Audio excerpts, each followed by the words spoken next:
Hello, and welcome everybody to this latest webinar from Green Alliance. Delighted so many of you can join us here this morning.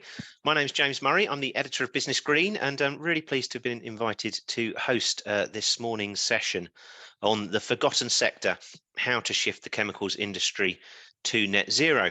One of the reasons I'm delighted to be hosting it is because I suppose I'm one of the people who's guilty of forgetting about the forgotten sector. At Business Green, we cover, as everyone will probably know, the net zero transition and the attempts to cut emissions across multiple industries all the time. But I think as today's report from Green Alliance makes clear, there is a bit of a blind spot around chemicals. There's a lot of media coverage from ourselves and others of the need to decarbonise areas such as steel and other aspects of heavy industry, and obviously the power sector also. And there's been a lot of coverage of the net zero hubs that are being developed in the northeast and the northwest, and potentially Scotland also. And yet the chemicals is a little bit of the always the bridesmaid, never the bride in these issues. It tends not to get the coverage that some of the other heavy industry sectors have, despite the fact it's obviously a hugely critical part of the UK economy and a major source of emissions that will have to decarbonise if we're to reach net zero. So a really important and timely report from Green Alliance today, and we've got a fantastic lineup of speakers to help us explore some of the issues it raises. Very shortly, I'll be handing over to Liam Hardy, who's policy analyst at Green Alliance and one of the lead authors of today's report. We also have Sarah Davidson, who is Technology Development Lead at Croda International, Richard Wooley, who is Head of Energy and Climate Change at the Chemical Industries Association, and last but not least, Professor Alice Marr, who is Professor of Sociology at University of Warwick. The way today's session is going to work is I'm going to ask each of them to deliver some opening comments, sort of 3 to 5 minutes each. Provide a little bit of context on the report and some of the issues raised within it. And then in the second half of this hour-long session, we've got an interactive audience Q&A. So please do, I'm sure many of you are very, very adept at this by now, but please do drop any questions that you have into the Q&A session. They'll come through to us and we'll try and get through as many of them as possible. So that's it for the very quick intro. Let's get into the session as a whole, and I will now hand over to Liam Hardy from Green Alliance, as I say, one of the lead authors of today's report, who's just going to give us a quick overview of what it contains. Liam, over to you. Thanks a lot, James, and hello to everybody out there. I hope you can now see my slides, starting with this opening page. So I'll try and cover this fairly quickly so we can get on to the discussion as well. So as James said, we've released this report today on the chemicals industry in the UK and how that relates to its climate impact and what we can be doing about it. So what did we set out to do in this kind of research that we've done and this report? We were looking, trying to bring a bit of attention to this sector, which, as James said, hasn't necessarily received that much attention throughout the climate debate. Not many other NGOs have done a huge amount of research on it. Some have, but not many. So we set out to basically get a bit of an overview of the industry. What are the challenges in decarbonising it? And I'm going to use that phrase very sparsely because lots of chemicals have carbon in, so it's not quite the right term. But also we're looking to highlight any gaps or areas that have been overlooked, particularly in terms of government policy. So what we found, as many people will know if they work in the industry or related to it, it's a very diverse, very complicated, complex sector, closely linked to fossil fuels. A high fraction of all chemicals produced today are made from fossil fuels. Those are the ingredients. There are quite a few companies who are taking action, who have set ambitious science-based targets, but overall, the industry is quite slow on this journey towards net zero, and government strategy has been not super specific towards chemicals itself. So broadly, what we've kind of said is that there are 3 main areas where we hope the government can pay more attention to these to greening this sector. So that's in electrification of the heat sources, in resource efficiency, and in alternative feedstocks as well. So I'll try and whiz through a few bits and bobs in there as we go through. So I'm not expecting you to study these diagrams in detail. I just want to show you the one on the left because this is our attempt at simplifying what is a very complex sector. And as you'll see, it's still quite a complicated, simplified diagram on the left there, but it just demonstrates some of the key processes and the range of many different products that come out of the chemical industry.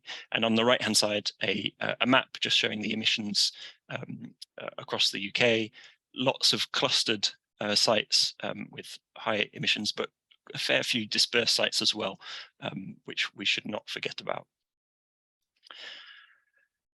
The industry itself is a really significant source of emissions. It's second only to steel in the kind of the wider industry bucket. About 19% of industrial emissions come from the chemical industry, and we've split up there into a few kind of key kind of departments, shall we say, within the industry. So ethylene and other what we call high value chemicals being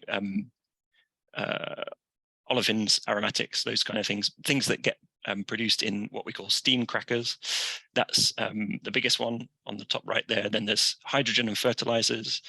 Then there's a lot of the heat sources that are used across multiple processes, and then everything else we've grouped together in the kind of dark green there. What we don't do in that previous diagram is talk about scope 3 emissions, but we do think scope 3 emissions are really important. So that's kind of emissions upstream of the actual chemical production themselves, or the impacts downstream. So we've highlighted here the impacts downstream are particularly strong, for example, when producing plastics, because often, sadly, plastics do get incinerated at the end of their life.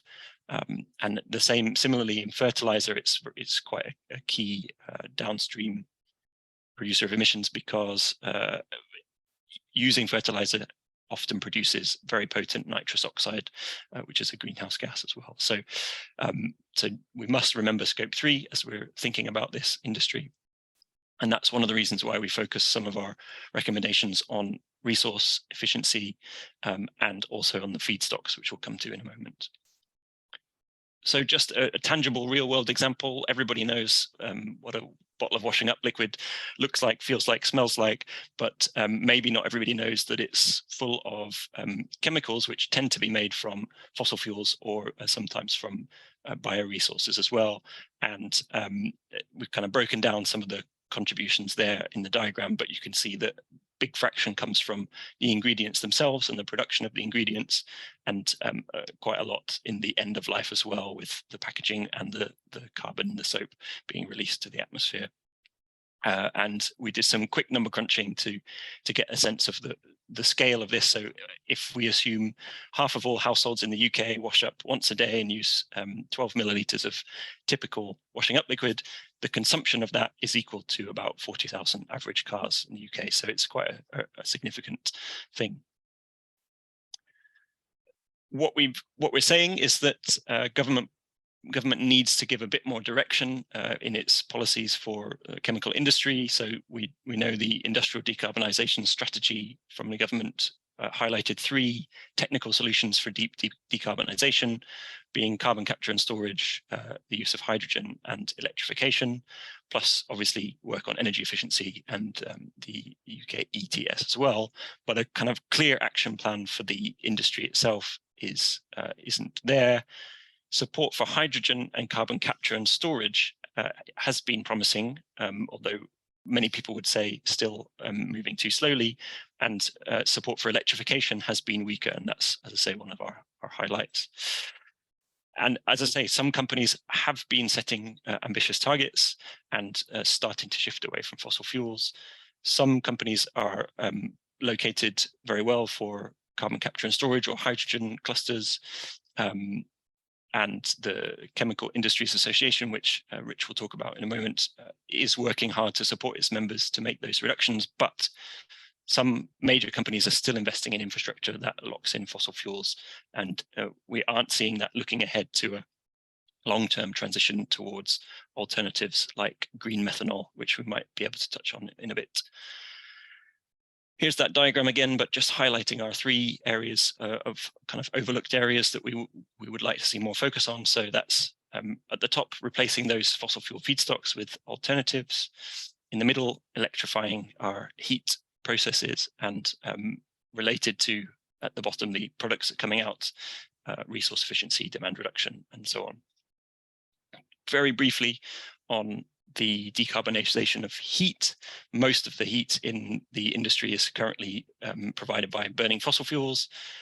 Actually, it turns out we did a bit of analysis here. A lot of the heat in the chemical industry is low temperature heat, lower than around 500 degrees, and that can be fairly easily supplied through electrification of using electric heat pumps or even electric boilers.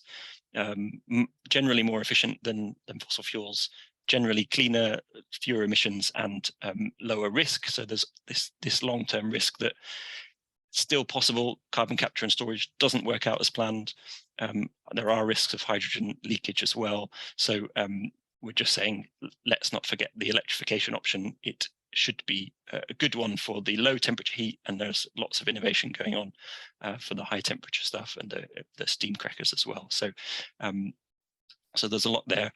Just going to check if I missed anything on this. So oh yeah, well, we will talk about this, but one of the key things to unlocking that is the need for cheaper electricity, and government really needs to be figuring out how to unlock access to cheap electricity, cheap, renewable, clean electricity for the industry, and finding ways of storing that intermittent energy as well, in heat storage, for example.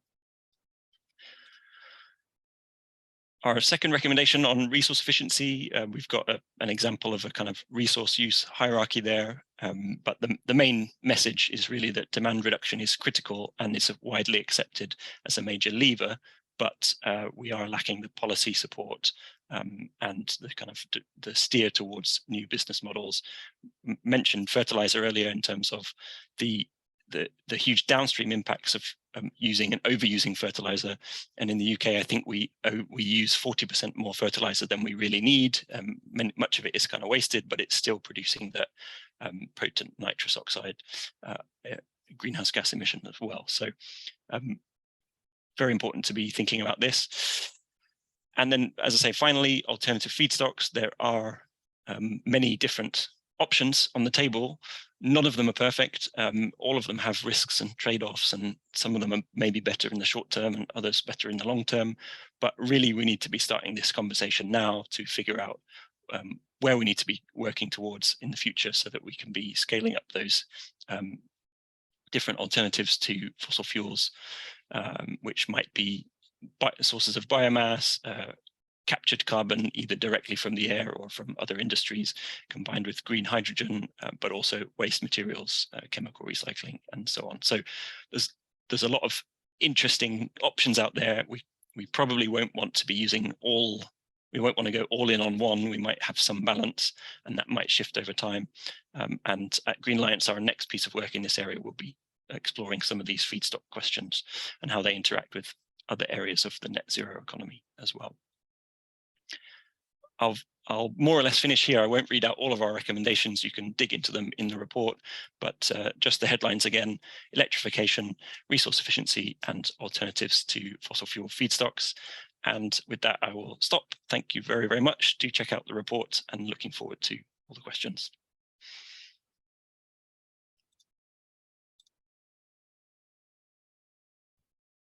There you go. Now I'm off mute. Excellent. Thank you very much, Liam. And there'll be a chance to put more questions to Liam shortly.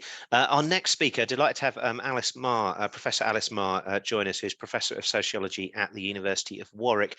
And she's been undertaking some direct research into some of the economic drivers behind the reasons why the chemical sector does have such a large environmental footprint, and has also spoken directly with petrochemical workers to gauge their perspectives on the net zero transition, the extent to which it's seen as an opportunity or a risk for people working in the sector every day. So Alice, just over to you to give a little bit of an insight into your latest research. Okay, thank you very much. I'm delighted to be here, and yeah, I very much welcome this important report and the recommendations.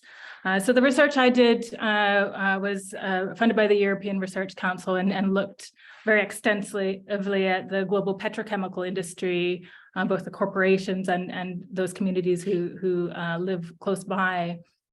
And I mean, the other aspect of it was looking more historically at the development of the industry. And I think one of the key findings is that although there is a widespread, I guess, narrative within the industry, and it is widely recognized, we're talking through a computer, that chemicals form the basis of a lot of material goods and life in our modern world, and they could be life-saving and so on, and are framed as an essential industry. Actually, many products within that industry are not essential, and in fact, some are quite damaging. And even some of those that are essential are toxic and greenhouse gas emitting and so on. So yeah, historical research also shows that those markets, for example, for plastics, which is one of the largest markets in the chemical industry, were, initially created in order to make profits and to create that demand. And it has led to dramatic overconsumption of many harmful products that get into nature that are harmful for human health. And so I think that finding around demand reduction is a very important finding. And it's not just a technical question, it's a societal question, it's also a political question. And so I think that's just a really important aspect. The other side, I think, is about the ways in which the different, consequences balance each other out in a way. So just because something might be friendly for the climate, it might not be good for human health or for animal health. It might be toxic, might cause environmental injustice where the pollution is concentrated in areas that are in close proximity to less advantaged people, and inordinate amounts of waste. So that's sort of on the, I guess, on the policy side with regard to the drivers, is that profit should not come before thinking about the well-being of the planet and of the people who inhabit that. And historically, the industry doesn't have a very good record in that regard, and it's great that it's moving in that direction in some respects, but nonetheless, it's still highly dependent on fossil fuels and on economic models that are profit driven. And so reining that in on a policy level and on a kind of just longer term well-being level is really crucial. In terms of the interviews with petrochemical workers, I mean, these were in very different contexts, in China, in Europe, and the US. And the kind of ideas around just transitions came out quite a lot, around how workers often felt that their health and their welfare was being sacrificed in a way for their job protections in some cases.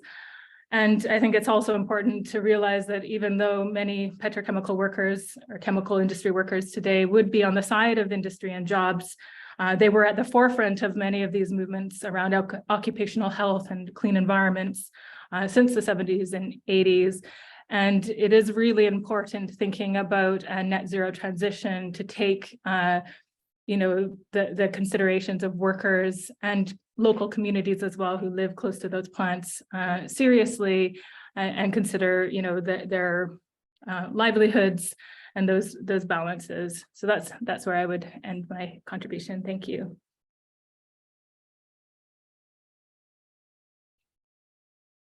Excellent. Sorry, just getting control of the mute button again. Thank you, Alice. Yeah, really fascinating insights as to how this transition is seen within the sector itself. And again, we'll have a Q&A with Alice shortly. Next up, delighted to be joined by Sarah Davidson from Croda, which has set its own science-based target. And she's going to give a little bit of insight into, I suppose, who Croda are, first of all, for those who don't know, and also how it is looking to deliver on those science-based emissions goals that it has set. Sarah, the virtual floor is yours. Thanks so much, James. Hopefully you can all hear me very clearly. So as James said, I'm from Croda, where I'm currently technology development lead. So I work within our long-term innovation group, thinking about technologies for the future and how we can ensure they're sustainable, meeting the world's goals as well as our customers. So for those that aren't familiar with Croda, it's very unlikely that you to go a single day without coming into contact with one of our products. So if, like me, you got up this morning, washed your hair, maybe put on some makeup, you're very likely to have come into contact with an ingredient that derived from Croda. So we're most well known for our work within the consumer industry, supplying ingredients that go into cosmetics, cleaning products, but we also work within the pharmaceutical and agrochemical space too, so have quite a broad set of interests. Now at Croda, sustainability really is a key driver for our business, looking at how we deliver our purpose as smart science to improve lives. But it really underpins those day-to-day decisions as well, thinking about the products we make, how we make them, and into the markets that we sell them. But it's nothing new really for Croda. So we started way back when taking a waste product, wool grease, and turning it into a high value product, lanolin. But we've gone further beyond that and recently set our commitment for 2030, aiming to be the most sustainable supplier of innovative ingredients, helping solve some of the world's biggest challenges. And within that commitment, we're also looking at our climate goals. So thinking not only how we can reduce emissions, but look across our full supply chain, upstream and downstream, at reducing those emissions too. So taking quite a holistic approach. Now, as James said in the introduction, we were the third major chemical company to set a science-based target along the 1.5 degree pathway. So what we've committed to do is to reduce not only our scope 1 and 2 emissions, but we've also committed to reduce our scope 3 emissions too. And this is no mean feat and means we have to really assess the kinds of products we make, what we make them from, and how we actually make them. So we started off by looking at our scope 1 and scope 2 emissions and setting decarbonisation roadmaps for our top 10 manufacturing sites. And this covered most of our emissions, but we've since gone beyond that and created decarbonisation roadmaps for scope 1 and scope 2 across all manufacturing and non-manufacturing entities. And actually we found in 2022 that some of those sites were already approaching net zero, which is really, really promising. Now, most of these roadmaps taking us through to 2030 were focusing on energy swaps, so moving to electrical where we could, or trying to rule out energy efficiency problems, so putting lagging on pipes or solving any bottlenecks in our production. But to get towards net zero, we're going to need to think a lot more about the types of technologies that we create. So thinking inherently about their production and whether changing the technology or the approach might unlock routes to net zero. So one example is our work within biotechnology. So we're actually putting a lot of investment into the biotechnology space, as we believe using that as a way to make products with the same similar end properties, we can actually rule out some of the intense energy requirements that come along with that processing and therefore hit lower emissions. So this is something that we're looking at doing for our future portfolio. But as well as thinking about our scope 1 and scope 2 emissions, we've also been looking at scope 3, both upstream and downstream. So in terms of upstream, we're not just thinking about decarbonisation. As Liam said, we can't really rule out carbon from our ingredients, and they're quite integral to their purpose. But we can think about defossilization or moving to renewable sources. So at Croda, we've set a target for 75% of our bio-based materials, of our organic materials to be bio-based by 2030. So we believe that moving to renewable sources of carbon can help us in our sustainability goals. However, we do acknowledge that actually in moving to bio-based ingredients, sometimes those emissions to make them, so the scope 3 emissions for Croda, can actually be higher. The fossil industry has evolved over many years to be highly efficient and to produce ingredients at the scale that we need. But the bio industry just isn't there yet. So one thing that we could really benefit from is increasing or unlocking a bioeconomy to produce those ingredients at scale for the UK chemicals industry. Now, as Alice alluded to as well, sometimes they can come with other negative environmental consequences. So we're really trying to look holistically, using the UN SDGs as a benchmark to try and understand the true impact of those ingredients that we're going to use and make sure we're not choosing an ingredient that might have a positive impact in one area, but could actually have a more negative impact in another. And then lastly, I just want to touch on downstream emissions. So this is something that we tried to look at over the past few years at Croda. And actually in 2021, we released a hair product which goes into conditioners and helps consumers' hair look cleaner for longer. So this is great because in theory, you don't have to wash your hair as often, saving on the energy to heat the hot water that you might need in your shower or in your bath. But this relies on consumers changing their behaviour, which is something that's quite hard for us at Croda as a single entity to influence. So if you imagine, policy can actually be a real driver in this place to try and influence that downstream use of our products and consumer behaviour. So for example, if you think about going to a supermarket these days, often you'll always remember to take your plastic bag with you, or in my case, forget your bag and waddle to your car with all your bits and bobs, trying not to drop them.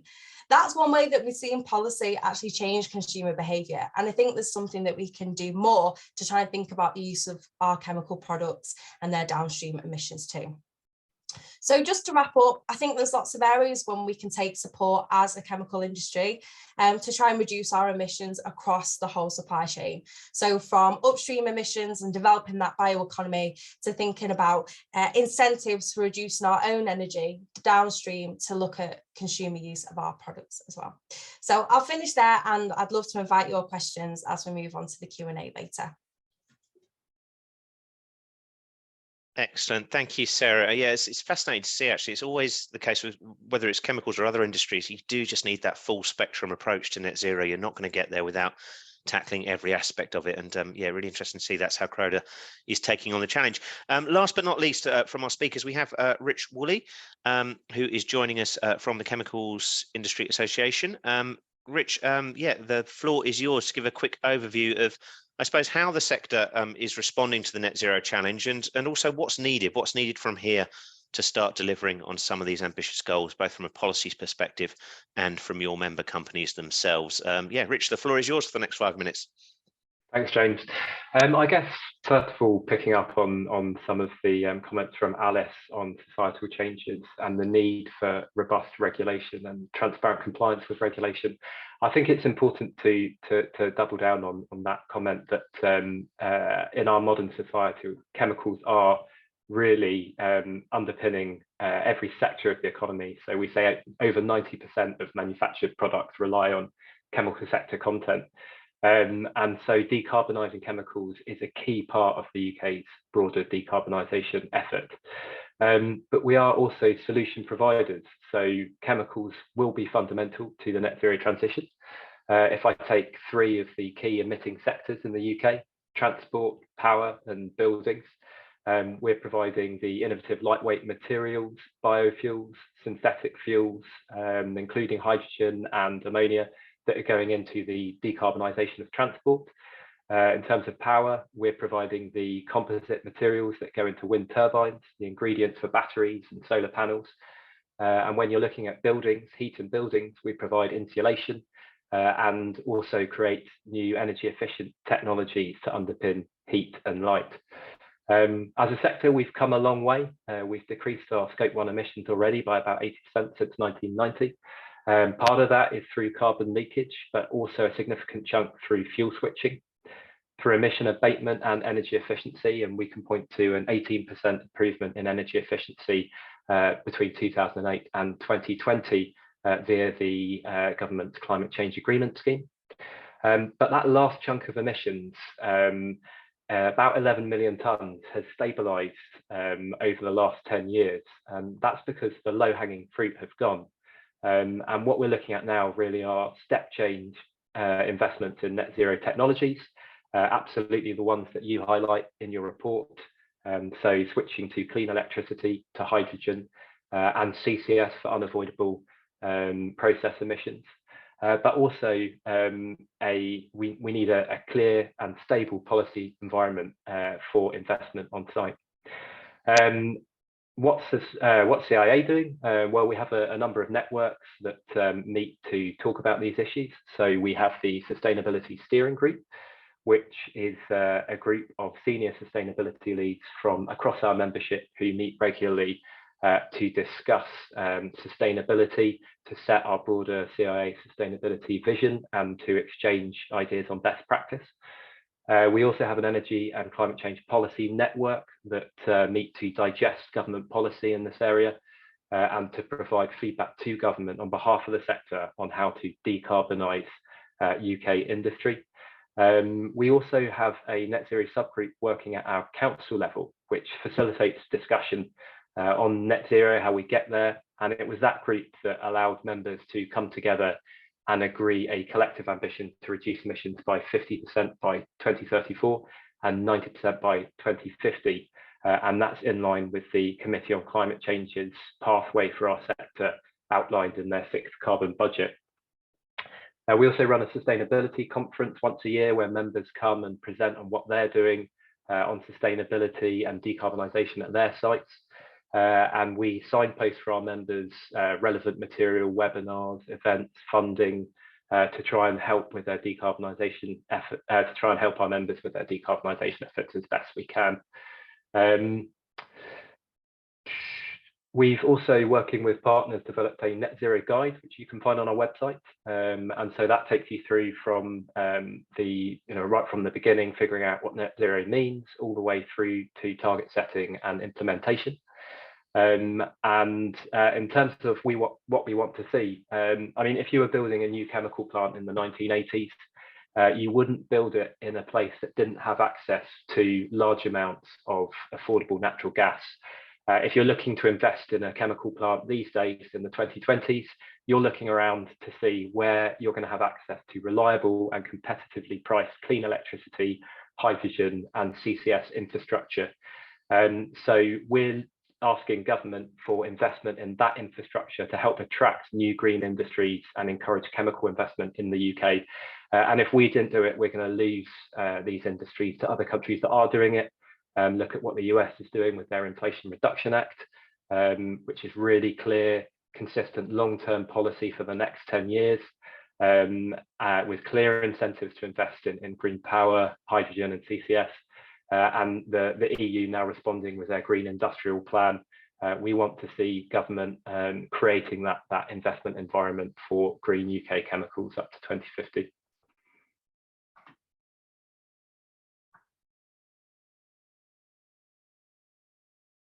Excellent. Thank you so much. And if I could ask all the other panelists now to put their cameras on so we can bring everyone in. Rich, I'm just going to pick up on what you just said right there at the end, because we've been covering an awful lot of this on Business Green about the Inflation Reduction Act and the sort of the green subsidy arms race that seems to be suddenly underway. Obviously, there's a school of thought in some quarters that there's a bit of hype around all this, and there's a lot of talk about it, but what level of impact will it actually have? From your members' perspective, how significant are these signals that they could potentially get subsidies for things like hydrogen and carbon capture and storage now in the US? Is this going to start impacting investment decisions, or dare I say, is there a little bit of scaremongering going on here from companies looking for subsidies on this side of the Atlantic? I mean, what's your take on how significant that move is from the White House? Yeah, what we're being told by our members is that it's an incredibly significant move by the US, and it makes it very attractive to make the next investment in the US. And again, that's going back to the clarity of the incentive structure. So they're being offered a specific amount for a specific amount of hydrogen produced, a specific amount of carbon captured for a period well into the future. And it's a very clear and easy to understand framework, whereas the comparative hydrogen and CCS business models here in the UK are much more complicated to get your head around and more difficult to explain to boards who are frequently based overseas in the Middle East and the US, etc. And I mean, to give a kind of a case study, we've seen CF fertilizers in the Northwest close in recent times, citing high energy and carbon costs here in the UK, despite them being well on their way before closing to submitting a bid for under the CCS business models, trying to engage in the cluster decarbonisation project in HyNet. And then on the other side of the pond, you've seen the same organisation working with Exxon, another one of our members, to roll out a carbon capture and storage project in the US. So it's a really clear sign there that it's just more investable in the US, and that's energy prices and climate policy. Yeah, fascinating. I mean, again, we're hearing from multiple industries exactly the same warnings. It really does seem to be a critical moment for UK net zero policy. Before I ask a few questions from the floor, we've got some great ones coming in, and we'll get to them very shortly. I just wanted to ask the whole panel about the sort of the premise of the report, really, as to why they think the chemical sector is a bit overlooked in regards to this debate from both a business and a policy perspective. Liam, you obviously wrote the report. I mean, you know, A, why do you think this is, and B, does it matter? Yeah, thanks, James. I think it does matter, and we can maybe talk a bit more about that. But some of the kinds of things that we found in our research were that could explain it are it's a very diverse sector. So there's thousands of different products made in thousands of different ways. There's a few kind of big key bits of kit like the steam cracker and the steam reformation to make hydrogen, which are which you can kind of zoom into, but then there's hundreds of other sites around the country and lots of different processes. So it's complicated is one of the simple reasons, I think. Maybe a little bit more, a little bit less sort of certain, but a hunch that we have is that because it's a sector that's so closely linked with fossil fuels, it may be that adds a level of complexity and challenge politically to targeting it or to targeting attention on it. But certainly it's complicated. It's difficult to decarbonize because carbon is so such a critical ingredient, and it requires there's no simple fix basically. So I think that's part of it.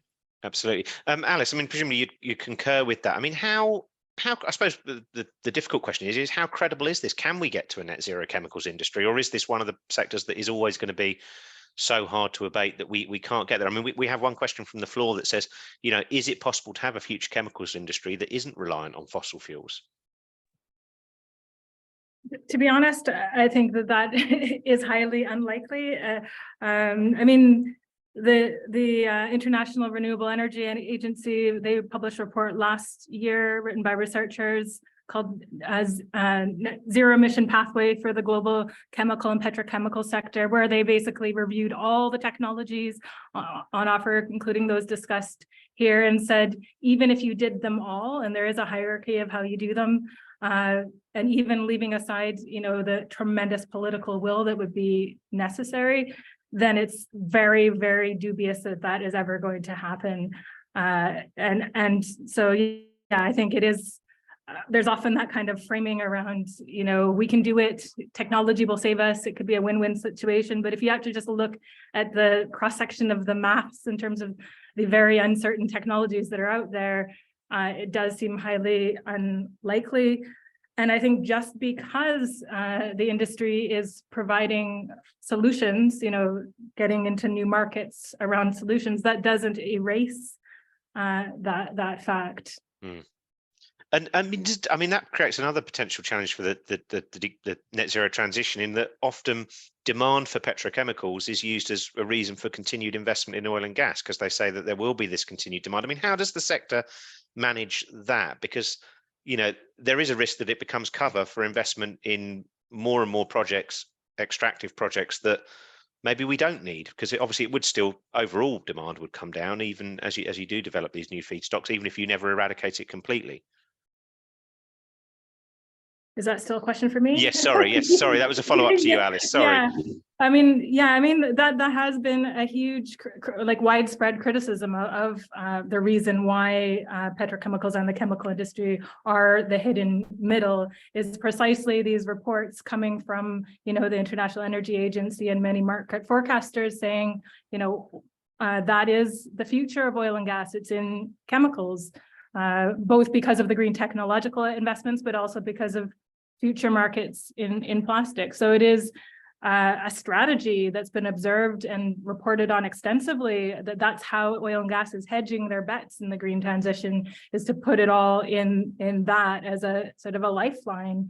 But there are also those, even among, you know, ethical investors and within the finance community, who are saying, actually, this is going to become a stranded asset in the green transition, because ultimately it's just not going to work. Yeah, absolutely. Sarah, I'll come to you to ask some.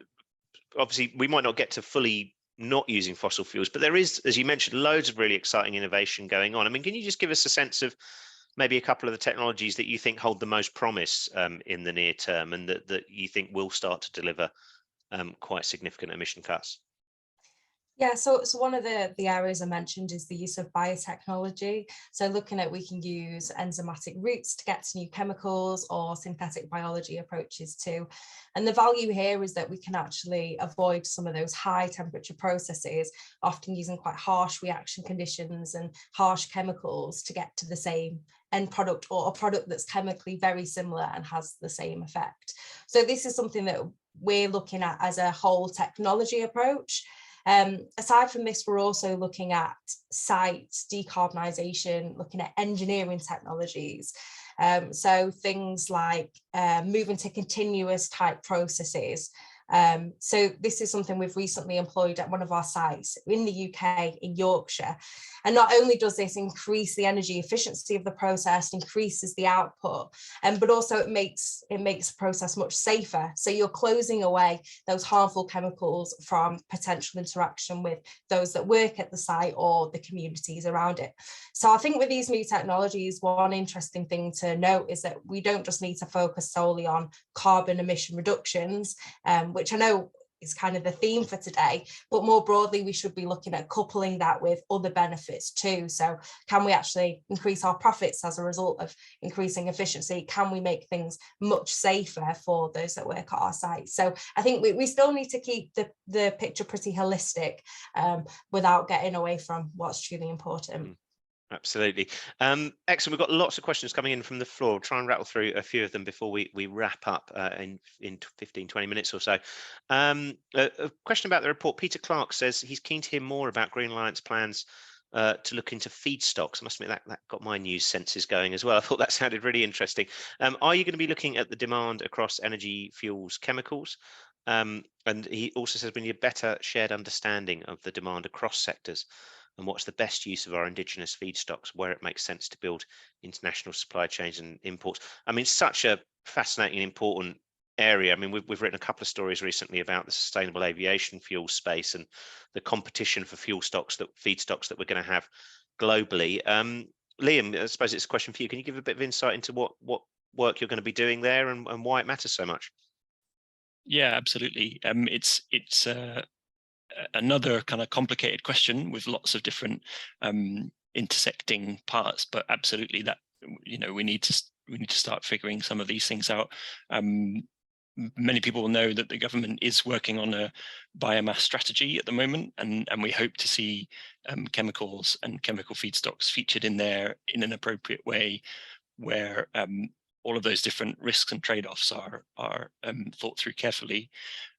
But yeah, certainly for all those other feedstocks as well, hydrogen, different types of hydrogen, captured carbon, whether that's from industrial or directly from the air, and waste processes, many of those things. And there's another complicated diagram at the very end of our report, which kind of tries to just demonstrate all of the different competing uses of those scarce resources.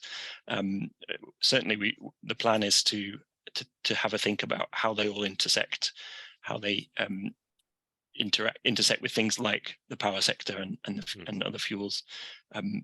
What are the different sources that we can we can expect in the short term and the long term, domestically, internationally, and to see if we can come up with a little bit of a hierarchy of use, maybe, or hierarchy of importance of where these things should be used, and the benefits outweigh any costs interacting with other areas. So it's complicated, it's tricky, but it's obviously very fascinating as well, and we hope that it's the beginning of a conversation that government engages in as well.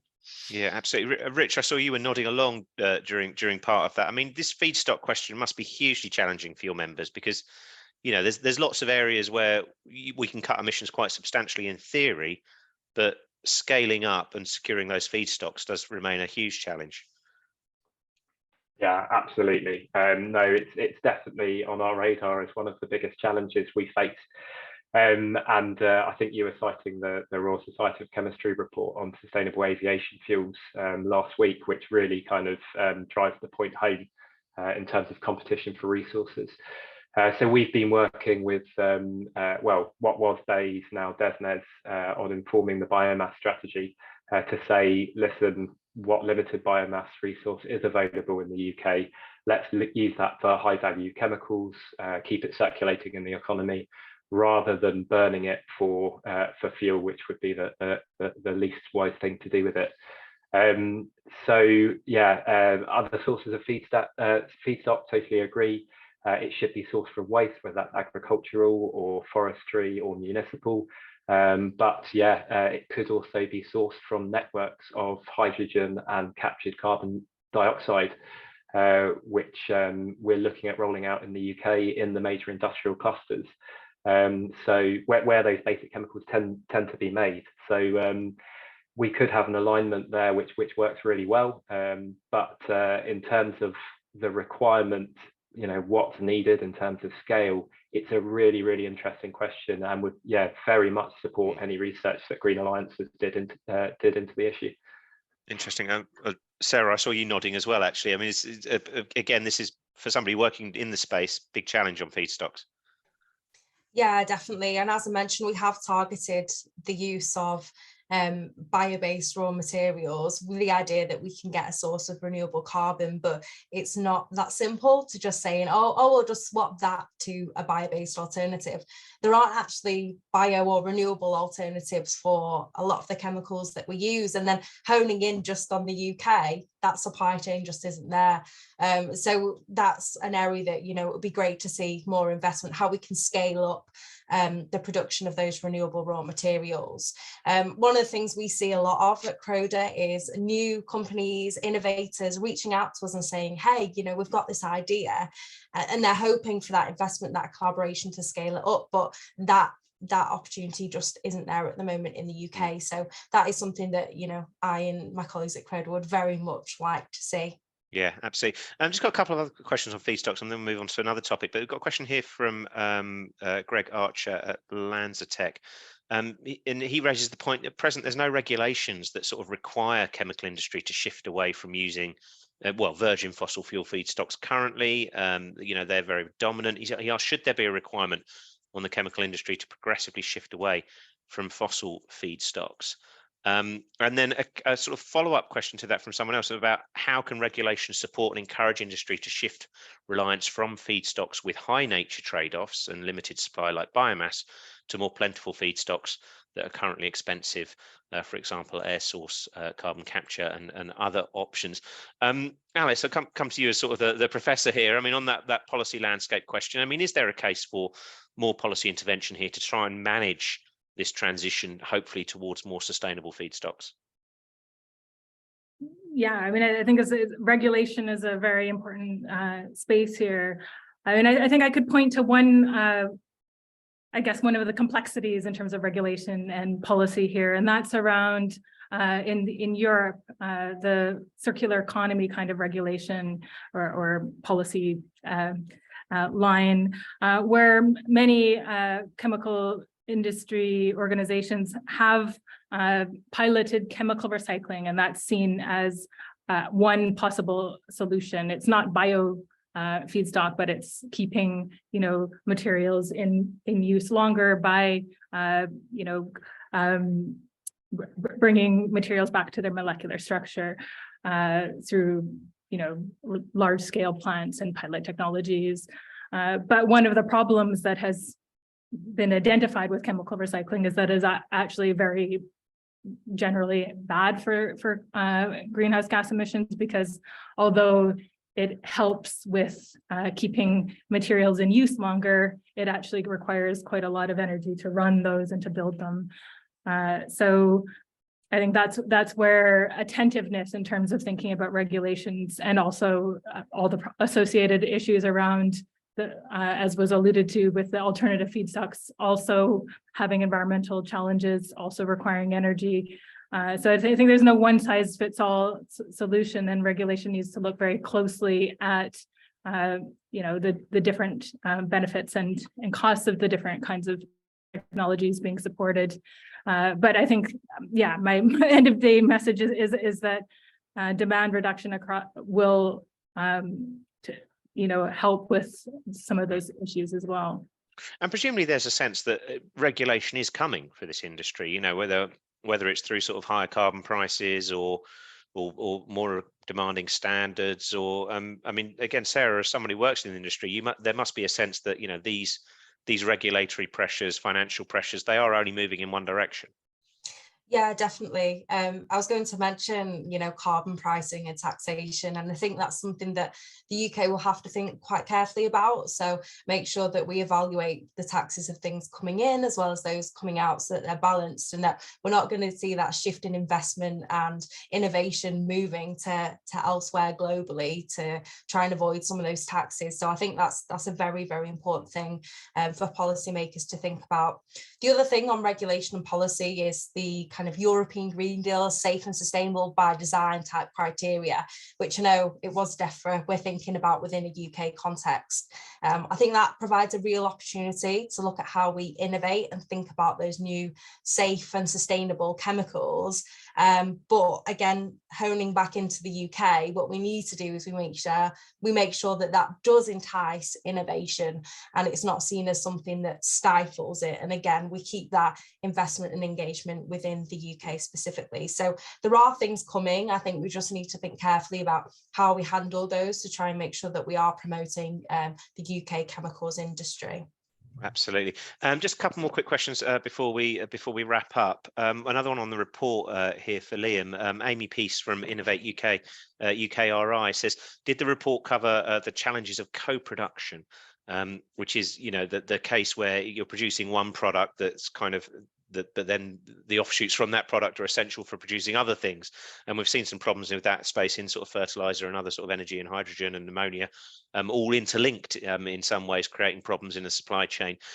She makes the point that it can be a bit oversimplistic to say that we just need to reduce the demand for some products, because that can then have a knock-on effect on the impact and supply of other products. Liam, this really does sort of highlight some of the challenges you must have had with this report, and that you'll continue to have working in this space. Is there anything you want to respond to that concern with?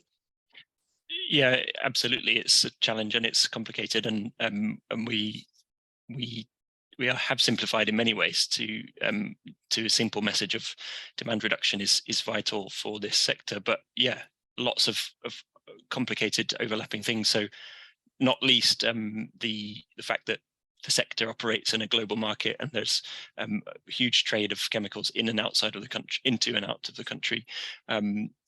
Different feedstocks used in different processes produce different balances of hydrocarbons and chemicals. So in shifting from oil as a feedstock to natural gas as a feedstock, for example, that affects the balance of different high value chemicals that come out of a steam cracker, and that all of that, it interacts with what chemicals are on the market at what price and so on. So yeah, it's challenging. It's not easy, and it's cross-border, but still, I think that main message of we need to be thinking about how to use less and thinking about innovative business models for incentivizing using these products more effectively, rather than make as much as possible, sell as much as possible being the sort of default. Those are the kinds of things we should be thinking about as we go forward. Yeah, absolutely. Just a couple more very quick questions. If people could answer as swiftly as they can, that'd be great. There's a question here from Michael Lord at the CCC. He wanted to know a little bit more about some of the alternative electrical heating technologies that you mentioned, and who is working on them. I must admit, this piqued my interest as well. I mean, obviously we hear a lot about heat pumps in the domestic world. Can they work in sort of industrial settings?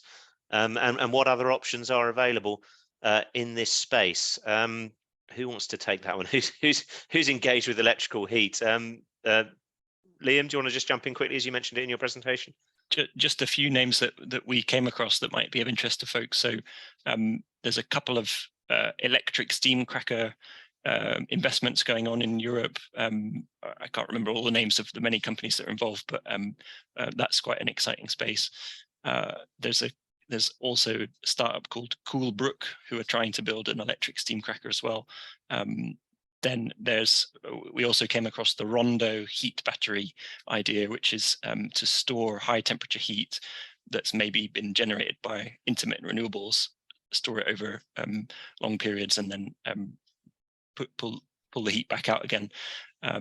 So yeah, there's lots of interesting things going on, and maybe Rich or Sarah might have some other insights, but yeah, some good names that we mentioned in the report as well. Yeah, and what's the challenge here with getting this to happen though? So I mean, Sarah, is this just a fairly classic upfront investment is hard, particularly in the current climate, and we need some help to do it, or are there other sort of reasons that are stopping these type of technologies being deployed at scale? I think it's getting those collaborations happen across the supply chain. So I've seen Peter Clark has put in the chat around the Fluticam project, which Croda are involved in.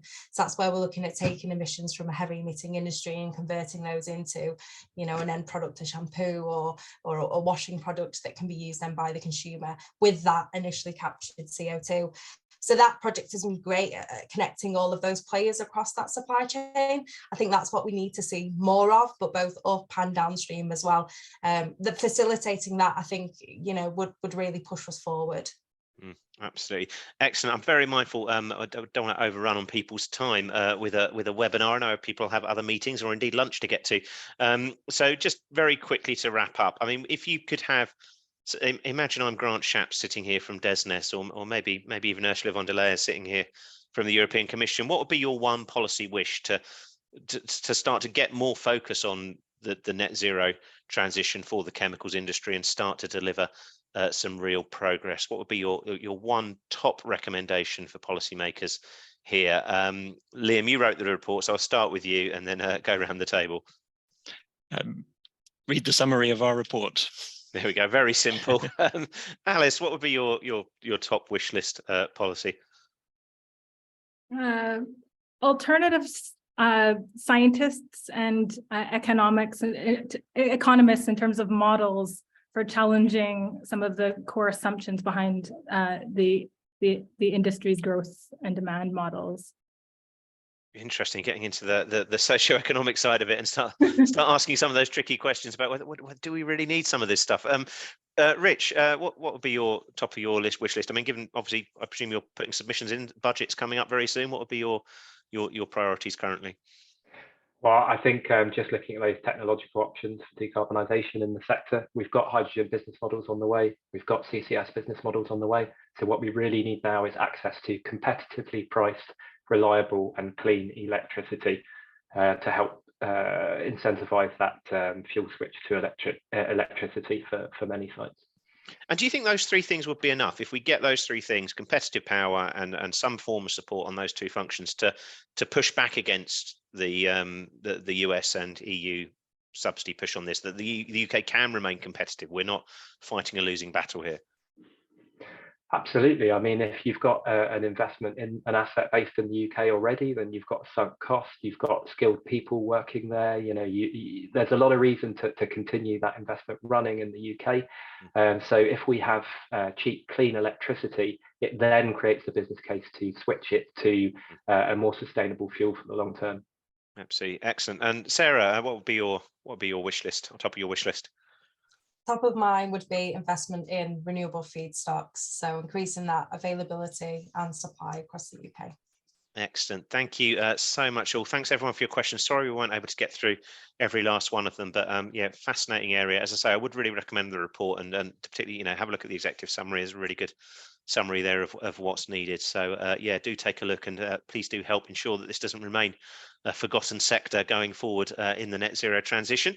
All that's left for me to do is say a huge thank you to all of our panelists and to all of you for watching, and of course the Green Alliance for hosting this session. And if I can do a bit of self-promotion, Business Green has got its Net Zero Festival coming up on October 31st later this year. So please do put that in your diary. We will be discussing every part of the economy that needs to decarbonise, and of course chemicals within that. And we're having a launch party for it later this month.